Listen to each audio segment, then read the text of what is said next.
Don Juan allait, parcourant les rues de la petite ville allemande. C'était le soir. Par les portes ouvertes d'une église, il vit les cierges allumés sur les autels. Il entendit les voix claires des moines qui louaient Dieu à l'heure des complis. Sicut erat in principio et nunc et semper, etc. Les ondes de la mélodie ambrosienne, pure et simple comme celle de l'océan, montèrent et moururent.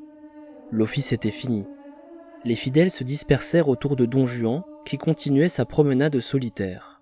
Et les jeunes filles glissaient devant lui, leurs livres pressés contre la poitrine.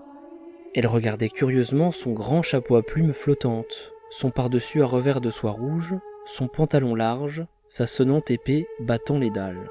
« Regardez, un Espagnol !» chuchotait-elle, riant un peu et se sauvant par les ruelles. Elle disparaissait bientôt sous des portes obscures, abritées par des auvents. Et Don Juan ne voyait pas le moyen de leur parler, et restait seul.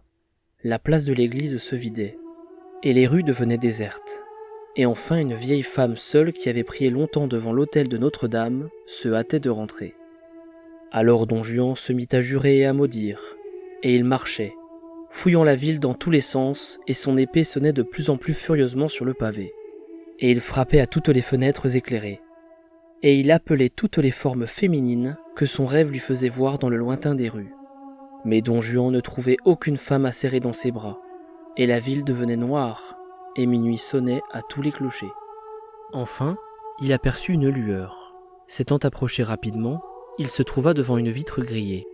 Au-dessus de la fenêtre, une lampe était allumée, et une femme était derrière la grille. Et elle était belle.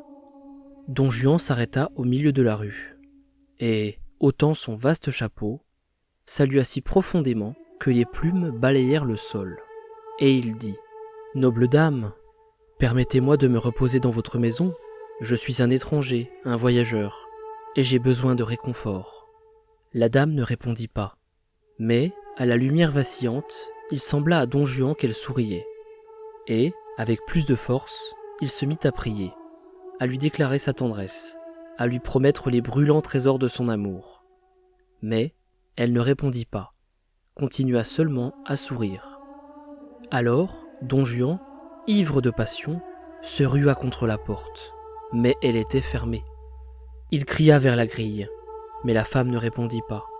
Alors, il se mit à l'insulter, à l'injurier, à l'appeler par tous les méchants noms et tous les mots impurs dont était pleine sa pensée. Mais la femme ne répondit pas. Elle continuait son sourire. Alors Don Juan commença à la maudire, appelant sur elle toute la puissance de l'enfer, toute la malice du démon. Mais elle ne répondit pas.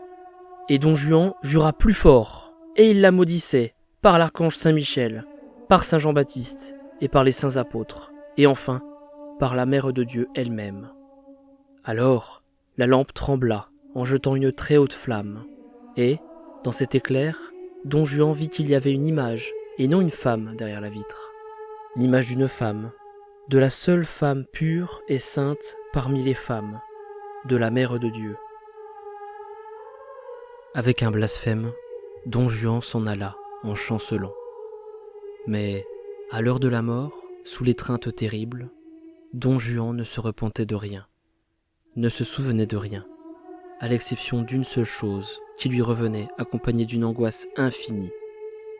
Il se rappelait la nuit où il avait parlé à elle, comme à une putain, à elle qui portait dans ses bras le sauveur du monde, le juge du monde, le juge du monde, le juge du monde, le juge du monde, le juge du monde, le juge du monde, le juge du monde.